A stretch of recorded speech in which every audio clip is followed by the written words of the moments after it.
to the podcast where we talk about all the things that are hidden in the shadows. This is Isaac. And this is Megan. And on this episode that we had to postpone to this week because we had a case last week helping a lady out with an oppression case. So, which is number 29? I think so, yeah. Almost at 30. Yeah. I mean, not all of them are oppression cases, but for the most part. But 90% of them. Yeah, that is true. No one calls us for, simple ghosts in their house. Yeah. Or, no, funny thing is, I almost done just as much mind clearings, right? Everyone and the dog was, hey, can you check my head out? Yeah. Which reminds me of something that we're probably going to be doing on Valentine's Day. Isaac, what the hell are you talking about? I know we talked about it in a past episode, so this first one listen to from us. And if you are in the Jacksonville, North Carolina area and want to meet us in person, we're actually doing, first time ever, a live podcast from a location where you can come watch us. Live from a place called Pizza Bones, which is like a restaurant / bar / arcade thing / has its own little stage where people do karaoke. That we have been invited to do a live podcast from. So, if you're not doing anything for Valentine's Day, why we didn't pick that date, by the way. If you're not doing anything on Valentine's Day, it'd be weird for us to pick Valentine's Day for a day, wouldn't it? No, not necessarily. It's a big like restaurant event. Yeah. I would think, other than like Christmas and the holidays, it's probably people suspect that we were doing something. Oh. Yeah. That's like more. The way I think of Valentine's Day is more like when you're dating. Yeah. Like an excuse to kind of like. Been married for 10 years, no one cares. Yeah. But no, I still get you nice things. Yes. You're going somewhere. Yeah. We'll talk about that in a minute. Yeah. Back to what I was saying. Yes, we're doing a live podcast from Pizza Bones February 14th at 5 p.m. It's going to be several segments, one being a live podcast, so we're going to record, talking about haunted restaurants, amusement parks, arcades, stuff like that. Second segment will be us talking about haunted locations we investigated, stories from that. Third segment would be, probably third and fourth, will probably be Q&A. And the last segment would just be a meet and greet where you can come talk to us in person. Maybe there's a question or something you want to ask us more personally. You don't want to say it over the microphone or have everybody here. You can do that. And also buy some merch from us because we're going to have merch. Yeah. And we're also going to have merch for people that can't come to the event for you to purchase. It's going to be a permanent thing. Yeah. So probably days leading up until the event, we will share with you guys what the merch looks like and give you guys the opportunity to buy as well. Also, we'll probably live stream parts of it. We're just deciding how we're going to do it. But for those who can't make it, we're going to, so you guys can be able to, see it or see it at least on your phone or wherever you want to watch it. Yeah. Because you have friends in other parts, other countries who are like, I want to go and see, but they can't make the trip. But yeah, so if you're in the Jacksonville, North Carolina area, head over to Pizza Bones on February 14th to actually meet us in person. Yes. But on to today's episode, we're talking all about battlefields and the hauntings that happen on them. Reason being is we live in North Carolina, one of the original 13 colonies, and this state has seen the Revolutionary War and the Civil War. This happened. And like everything in between as well. Yes. Pirates on the coasts, right? And who knows else what's happened here as well. Native American lands being taken, wars fought that way. So this entire state in this area has seen a lot of bloodshed and battle. And I think too, like even when we investigate, wars and battles like that come up a lot. Like we'll have residual stuff sometimes, and then also we haven't really caught like a period apparition, I should say, like some wearing something that is of the time that you can distinctively see, like a soldier or something like that. We haven't quite caught that yet, but spirit box communication, that's talked about a lot too. So yeah. So I guess we'll start off. So we're going to be talking about a couple of different spots. Now, in terms of battlefields, I feel like for the most part, almost every place that has had a battle is going to be pretty much haunted to a degree. You could just imagine the list, just in the United States alone, that we basically could choose from in terms of wars that were fought and stuff like that. Well, the misconception with battlefields is most people guess, well, Americans anyway, think that all the wars ever happened here. You forget about Normandy, you forget about France, you forget about UK, that entire country has seen war from fighting amongst themselves, from fighting the Vikingers, from fighting the Picts, from fighting the Irish, the Scots. War has been going on a long time on that continent alone. And battlefields in Norway and areas like that, and other parts of Russia and Germania, just like this entire world has seen war.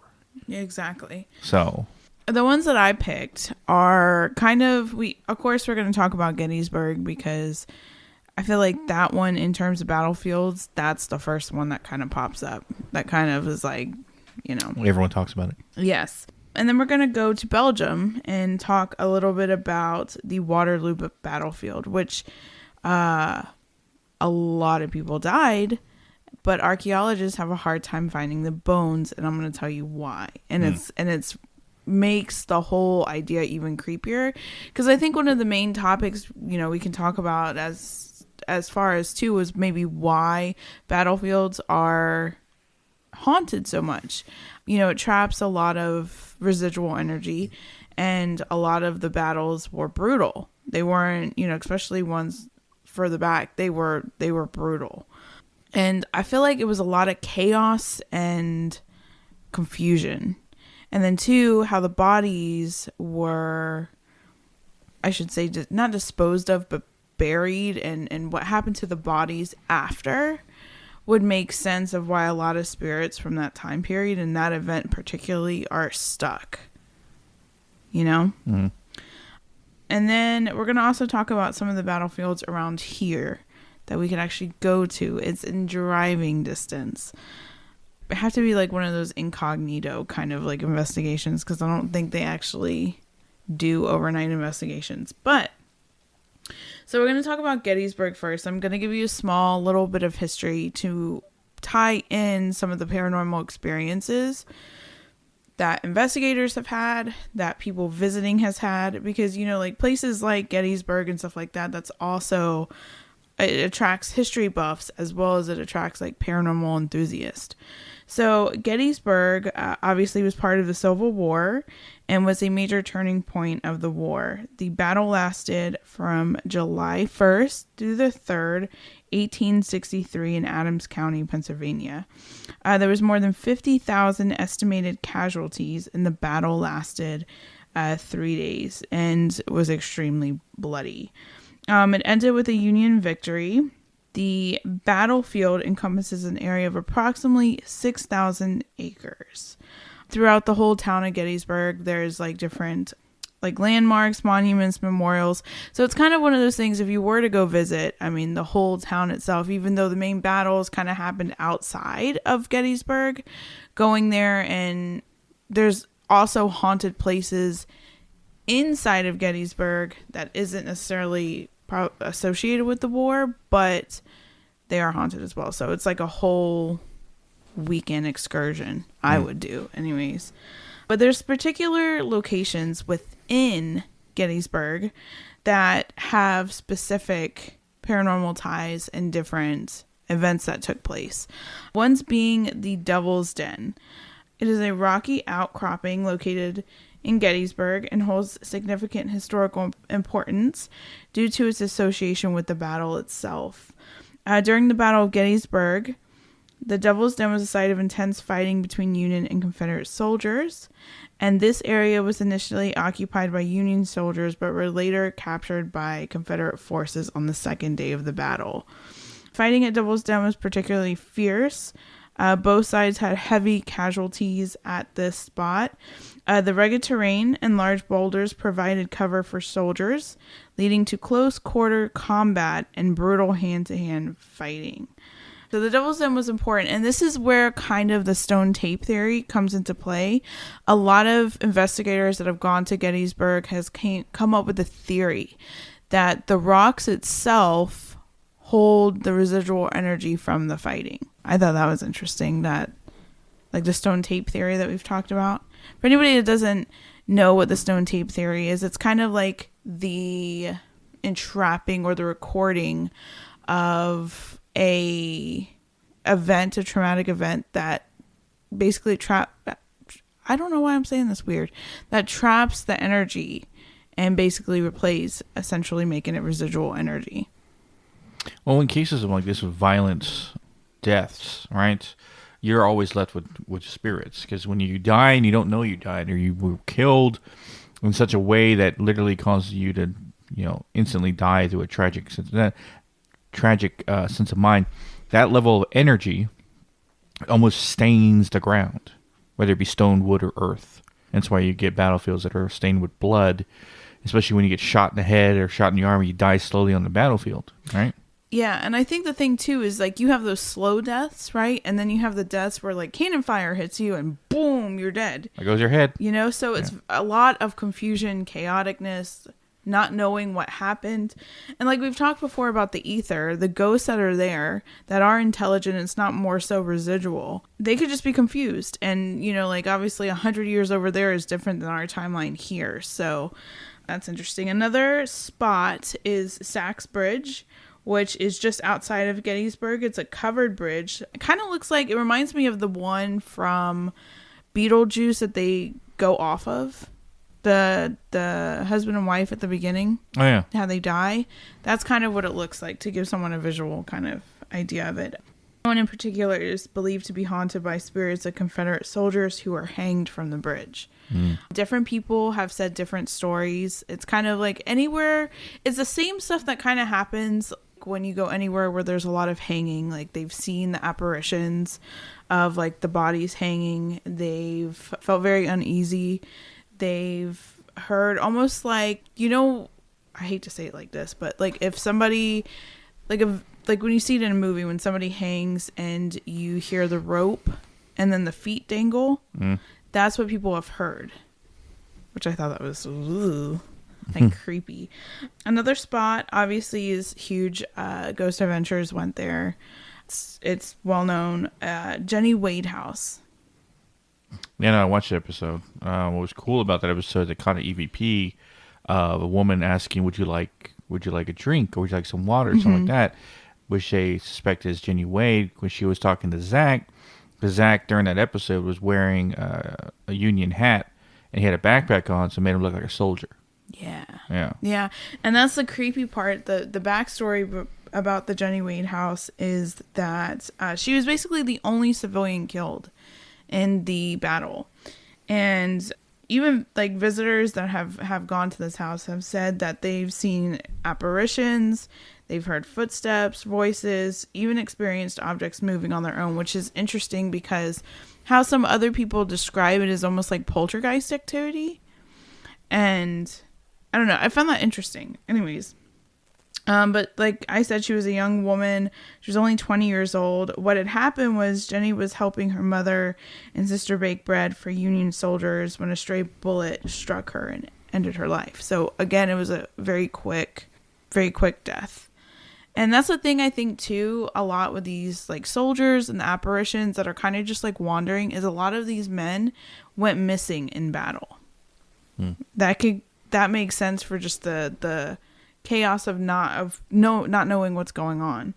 And then of course the last one is the Farnsworth House Inn, which is a historical bed and breakfast and was a field hospital. That's the thing about like locations here too, is that a lot of like the old plantation houses and a lot of the historical buildings were used for that. Were used for Civil War field hospitals.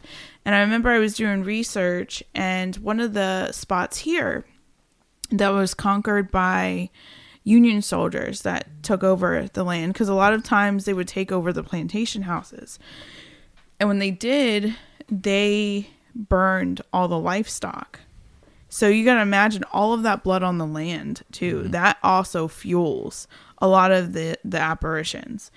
But real quick, before I go into the paranormal encounters specifically of, Gettysburg, it's important to note too, this is kind of like the avenue that I took Gettysburg, is that the bodies.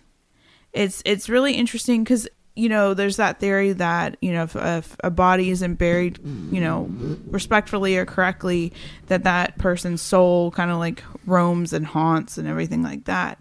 And unfortunately, with a lot of these battles, the bodies were not given proper burials. Like, you think about when the Civil War took place. It took place in July. That's hot. So those bodies were just roasting, unfortunately.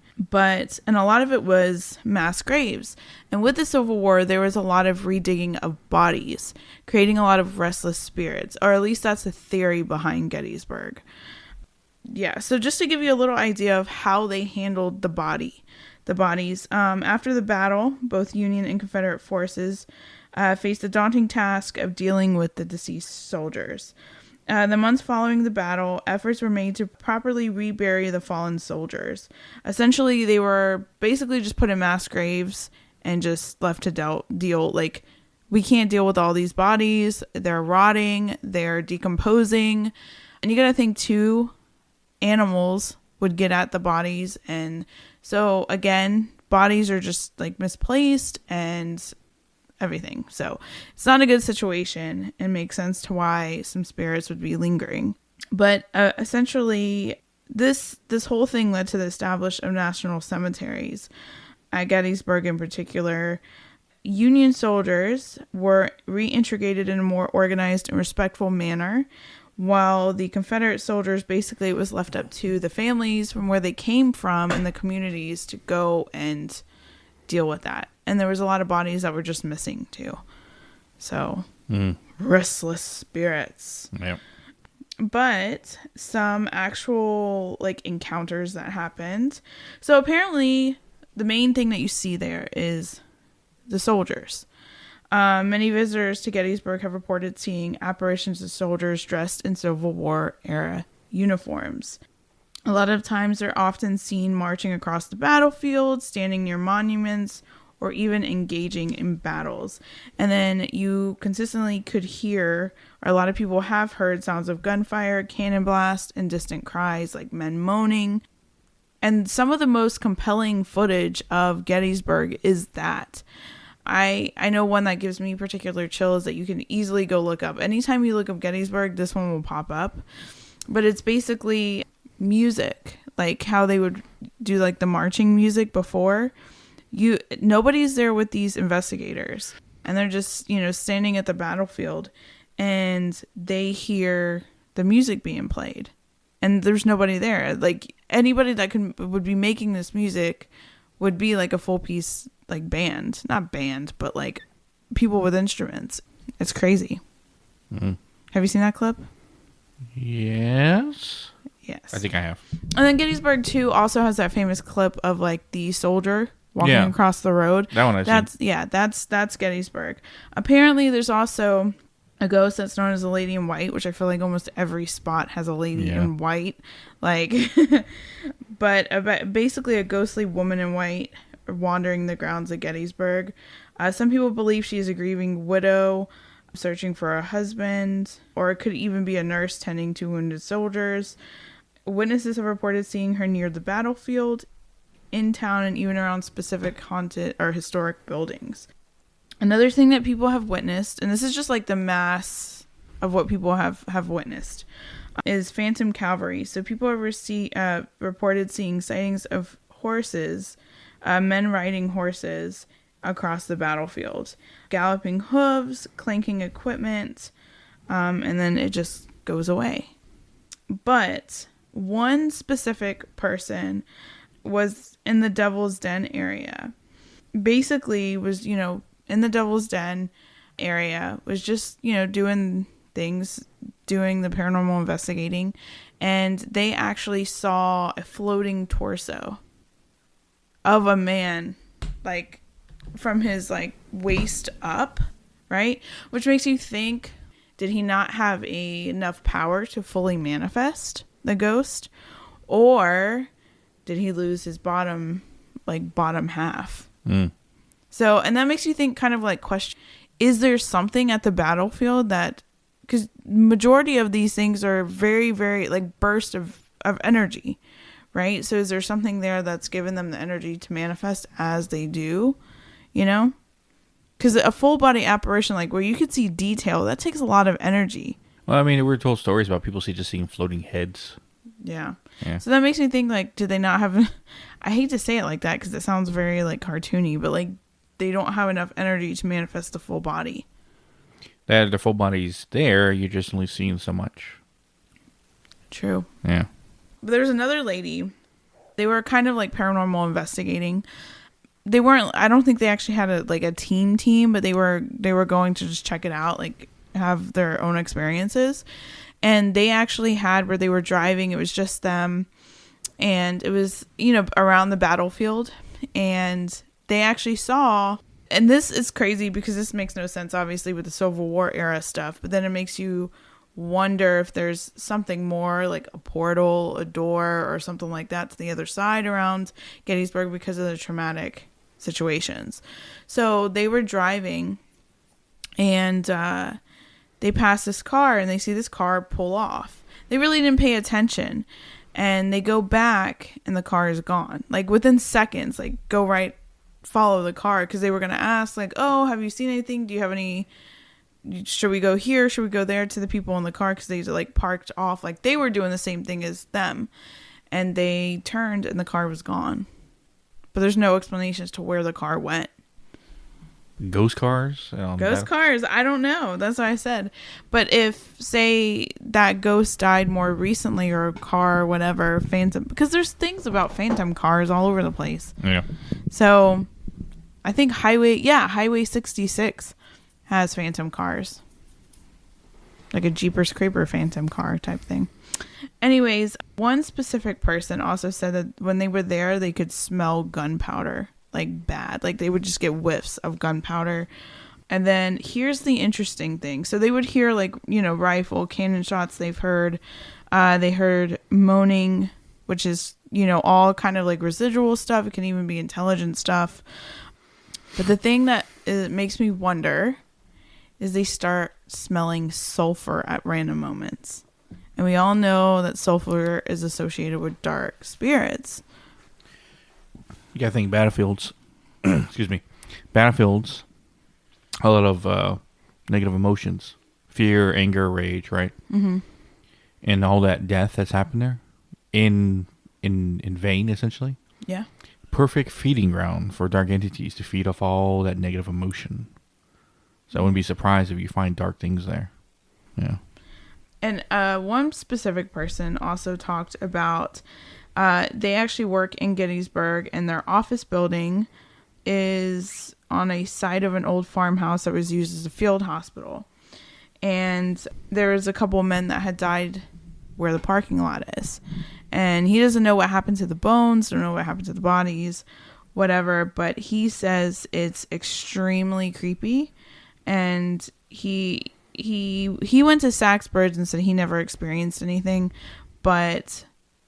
in his office, he says it's a very daunting feeling. In certain spots around town, you get that daunting feeling, like the creepiness. You know, freaking scary. Huh? If we were to get a chance to go to Mexico, mm-hmm. or some place where Aztec battles have happened, ooh. And you hear the Aztec death whistle in the woods. You know what? That's crazy. I actually, when I was looking at battlefields, I don't know. Yeah, I don't know why. Because, you know, the first thing that makes sense is, like, if you start hearing, like, war cries or, like anything that was used to intimidate during wars and stuff. And obviously the Aztec death whistle was one of them. And so that thought crossed my mind. Is like, dang, that would be freaking scary to hear that. Yeah. Yeah. So, that's pretty much Gettysburg. Hopefully, I want to go there this year. I don't know if we'll ever go there this year, but I want to. I don't know. Driving distance? Pennsylvania, so I think. Yeah. I know New York from here is 10 hours. So. I feel like we went through Pennsylvania to get to New York, right? I don't know. I think at the most it might be 13, but. Because that would have to be like a weekend trip or a vacation trip. You know, it's funny. We already talked about a battlefield in the previous episode. Which one? Bridgewater Triangle. Yes. Native Americans and the settlers. Yeah. Yeah. And that's what I mean is like there are so many. I'm pretty sure like every state, especially in the original 13 colonies here, have battles, because there was battles with the Native Americans, there was battles with pirates, there was battles with like the Civil War, Revolutionary War. This episode doesn't even touch on Revolutionary War battlefields, but there's that here as well. And that's the thing is like when we go investigate, that comes up a lot is the wars and stuff. And you got to think too, a lot of the times there was also fighting in between the bigger battles. Like if one what do they call them?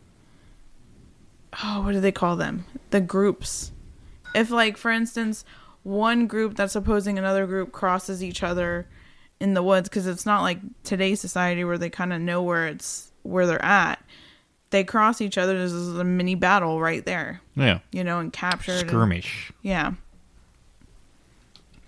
Okay, so I guess we could talk about like, because obviously anybody that's been around listening to us for a while knows that I channel, right?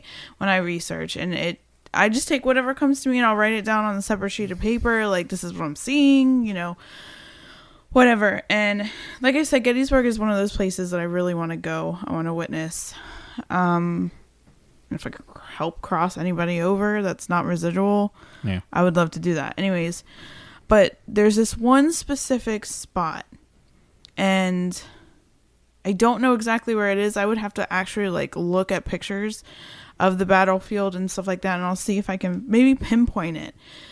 But I don't know. It just showed me it was like dusk, like right before nighttime, right? And it's like there's like flowers in a small section of the field, and it's bordering kind of like maybe wooded area. I'm not quite sure. And on this little hill, like I thought I was by myself in this channeling. It was just showing me the specific spot. But I saw a Civil War era soldier sitting there with his hands on his arms, like just pondering. And he turned to me, and the guy had no jaw. And then telepathically, because obviously you can get that when you channel and stuff like that, telepathically the guy was asking me, where's my jaw? Which is a strange thing yeah, because I was like, he can't speak, so. Yeah, it was telepathically. He just like, I just heard like almost like gargling noises, and then he turned to me and he telepathically said, where's my jaw? Or at least I got that as a message. So I was like, and I got out of there. But that was weird. Like I could tell you the smell was like, that summery dew smell? Like when you have to go to school in the morning? Yeah. It smelled like that. Yeah. But with a slight hint of like woods, like smoke almost. And it's weird. But yeah, that's what I saw when I was channeling. And that was the only thing that like really, but this spot, normally when I look into a location and I see like a specific spot, that is normally like if we were to investigate it, that's where we would go. And this is the spot that I would go.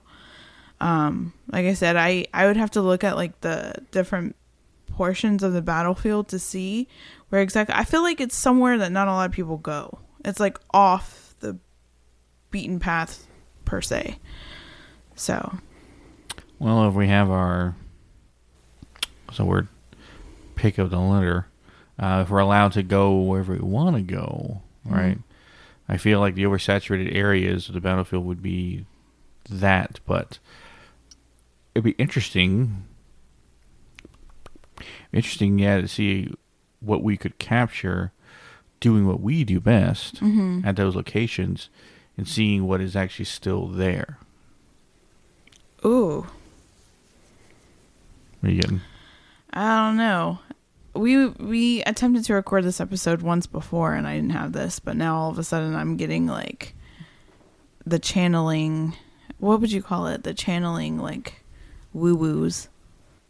Your word, not mine. Like, I don't know. Like, it's like I'm here, but I'm not. I don't know. And, like, the back of my head is hurting really bad all of a sudden. Even with someone got shot. I don't know. Weird. Because I keep going back to that spot, like, going there. And there's not a lot of, like, I don't see a lot of other, like, people there. Like I said, it's like an off, like, nobody knows about it, but, like, it's not one of the main focal points. It's not the Devil's Den. It's not Sachs Bridge. It's not one of those. And it's, like, off the battlefield. I don't know. I gotta look. Anyways, there's another, this is not in particularly Gettysburg, but I thought this was interesting. And this is probably something I would imagine would also happen at Gettysburg. But there's a story I was reading on Reddit about this guy who went to the battlefield of Bull Run.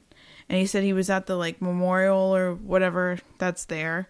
And he said he thought it was, like, one of the museum, like, guys that had said it. But he said he was randomly just by himself looking at stuff. And he heard, "Get down!" And he turned around like, oh, my God, is this, like, museum guy? Like, what is he doing, you know? So he turned around and he said there was nobody. There was no other guest. There was nobody else there. But he said he heard it clear. Like, clear. It makes you think about the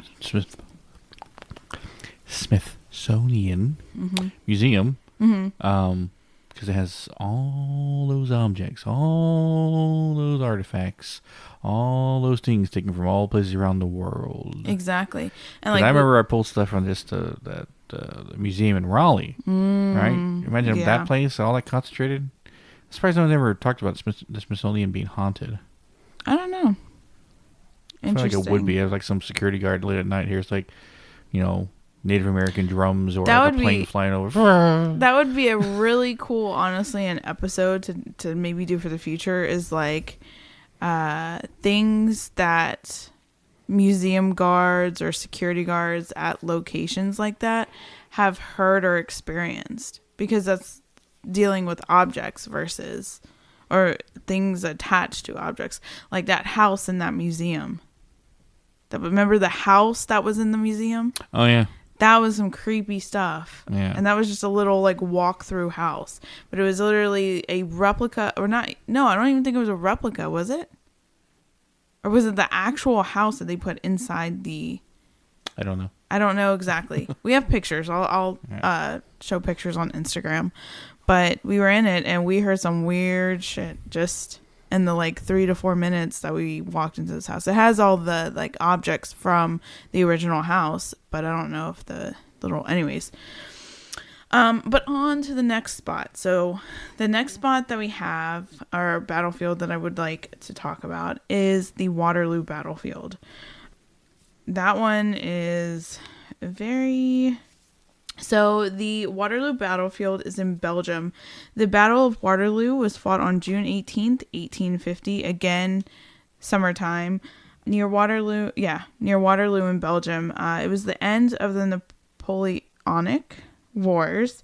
The French army under Napoleon command was defeated by two armies of the 7th Coalition. Like I said, Battle of Waterloo was extremely devastating in terms of casualties. The combined number of men killed or wounded reached nearly 50,000, with close to 25,000 on the French side and approximately 23,000 for the Allied side, and over 7,000 horses were killed. So imagine the amount of blood that's just like stained on that area. And if you look at it now, it's very, very beautiful.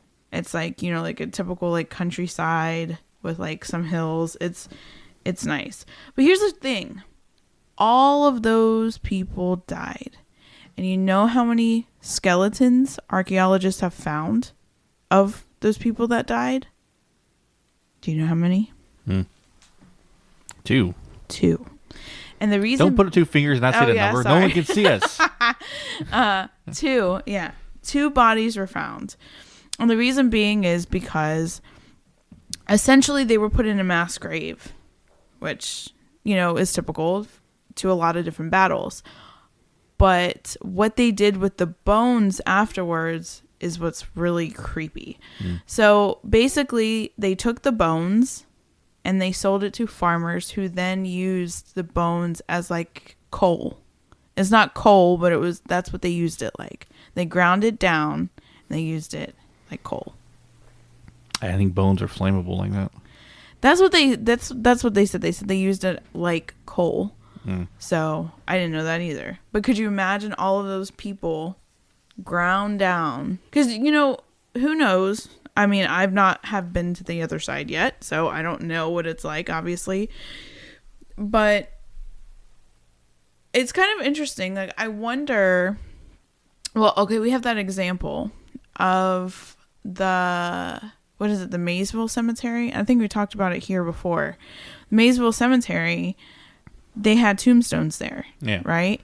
But then they put a shit plant on top of the 1800s sewage facility. Yeah, thank you. Sewage facility. Shit plant. We're going to go there and record it one day so you guys can actually see what we're talking about. Yes. Because it's a disgrace. It is really bad. I know society, like, it's there's more people in Maysville than originally it was. There's a good chance that they left bodies behind when they put the sewage plant on top of them and just moved the headstones. And history, it's happened many times before. But the thing is, too, this is the thing, is they didn't even move the headstones. Remember, they were inside the fence of the shit plant. It was one. Yeah. Inside the fence line. But that's what the thing is like, if you cross over and you're over to the other side and somebody digs up your grave or messes it, what happened? Like, do you come back? Like, it doesn't make any sense. Yeah. If you're over there on the other side and you're in a peaceful place, why would you come back? And it kind of plays around the idea, too, the importance of your, like, vessel or your body here on Earth once you leave. Because for us, we believe the soul and the body is separate, essentially. So. And you start over. Yeah. But, so, this is another thing, is some people were given bones from this. So, obviously not today, but apparently back then, some of the bones were passed on and some people kept the bones of the humans. And that's what happened in this one article that CNN did covering this. This one man had 2 bodies in his attic from the Waterloo battle. So, the story goes that historians recently revealed that many of those who fell at Waterloo were dug up by farmers who sold their remains to the sugar industry for the use in the industrial process, which is where they were used like coal. So not only that, that is so... They made candy out of them? Not necessarily. They didn't actually like put the bones in the candy, but they used it to power the machine. Well, not machines, but in the process of doing sugar. Gross. Which is weird. They have a cake haunting you. God. So last November, at the time it was 2023 when this article was written, Bernard Wilkin, a senior researcher at the State Archives of Belgium, was in Waterloo giving a talk on the process in which the bones used as a kind of charcoal in sugar purification, when something astonishing happened. After the talk, he told CNN that this man came up to him and said, "Dr. Wilkin, I have bones of the Perusians in my attic." The man who wishes to remain anonymous showed Wilkin pictures of the bones and invited him to his house near the battlefield where Napoleon's forces faced off against the Perusians. I think I'm saying that right, hopefully. Perusians, yeah, there you go. A few days later, Wilkin visited the man at his home and came face to face with the remains, which the man had had since the 1980s. He explained that he ran a small private museum at the time and was given the remains for display by a friend who had found them some years earlier. Despite being a collector of Napoleonic memorabilia, the man told Wilkin he could not ethically bring himself to display the remains. I wonder why. So, stored them away in his attic. Wilkin said of the man who lives alone, he suddenly decided he was old and could pass away in the next few years and was afraid of what would happen to the bones.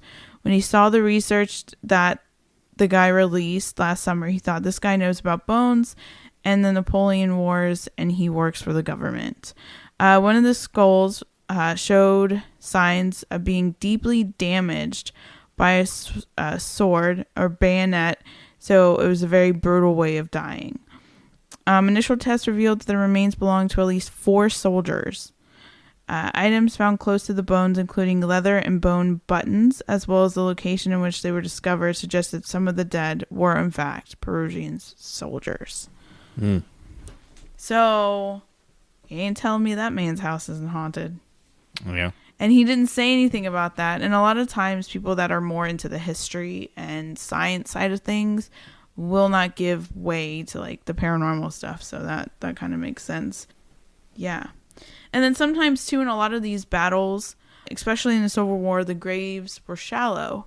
So when it would rain a lot or something like that, the graves would rise up and... Shoo. So you have constant removal of bodies.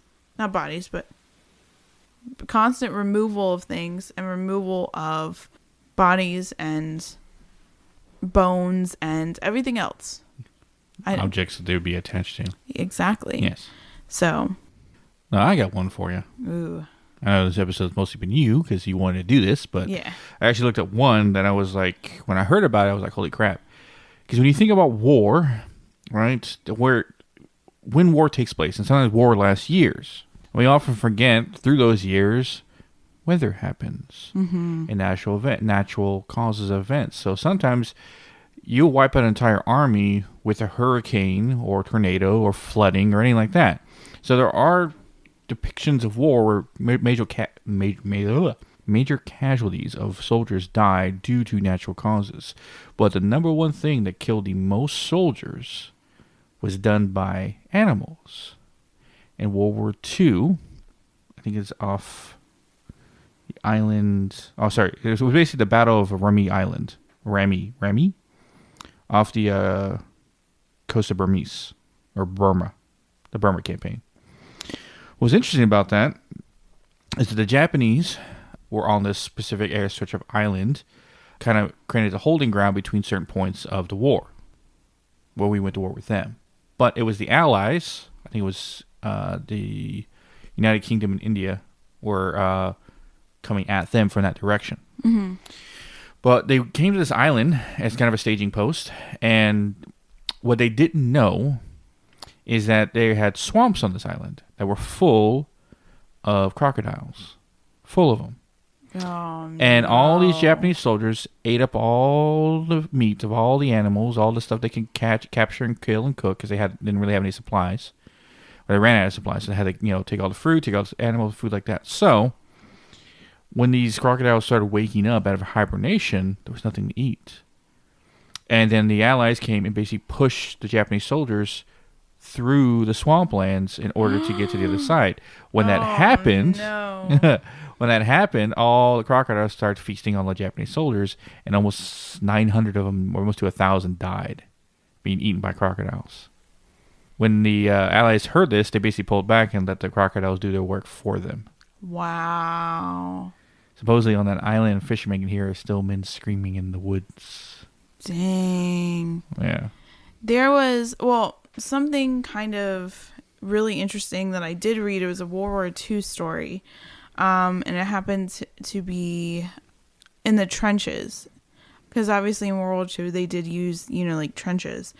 And there was a guy, and this kind of isn't really like a haunting. It's more of something like a premonition, or like, the other side warning you.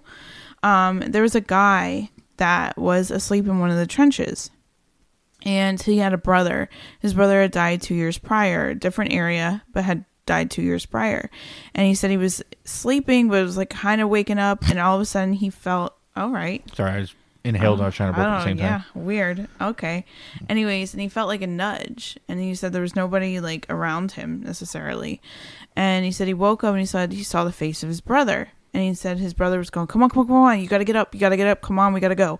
So he said he got up really quick. He's, first of all, didn't realize what he was looking at, and obviously wanted to follow his brother. So he got up and walked away. And he says no more than a couple seconds later, he said that area of the trench got full blown like smashed with ammunition, or not ammunition, but No, World War One had trenches.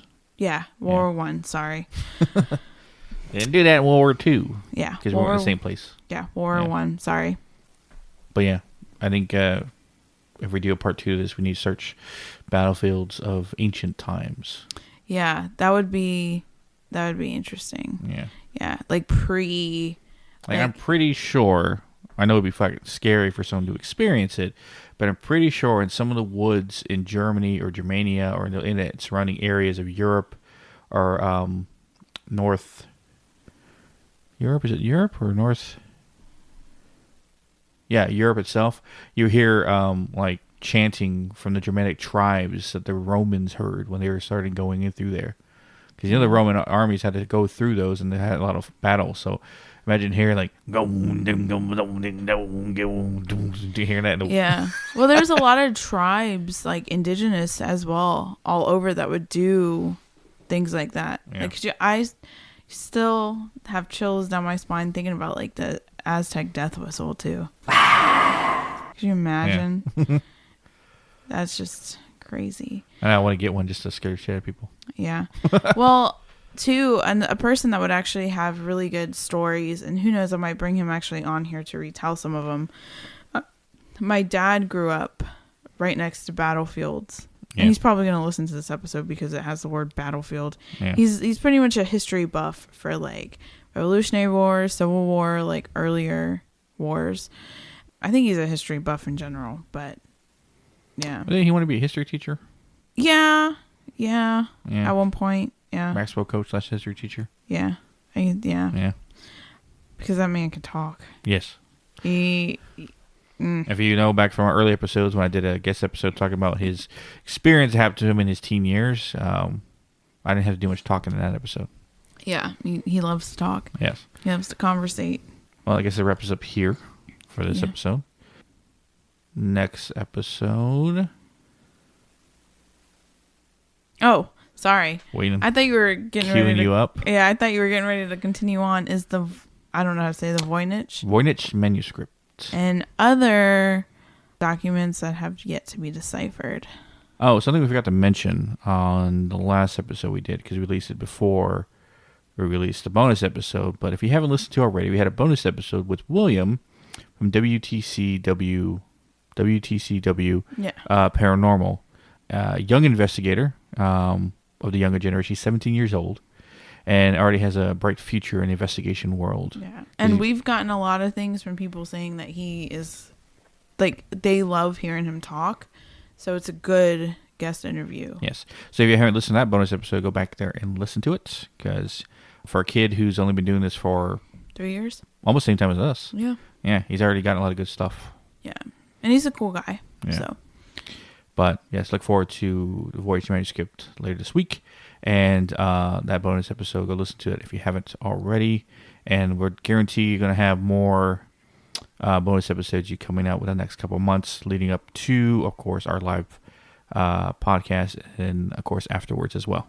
Yes. But as always, you can catch our social medias at Hidden in the Shadows Podcast on Instagram, Hidden the Shaw 6 on X, Hidden in the Shadows Podcast 2 on TikTok, or links to all of social media and all ways to listen to us at hiddenshadowspodcast.com. Also, we have our paranormal team, Hidden Shadows Paranormal on Instagram. You had a website too, right? Not yet, but it's coming. Okay. Yeah. So if you guys are dealing with anything paranormal, need our help with any kind of situation, removal, or just maybe counseling on what we can do, just message us. Nothing's too big, nothing's too small for us to deal with. But as always, we'll catch your weirdos in the next one. Yup.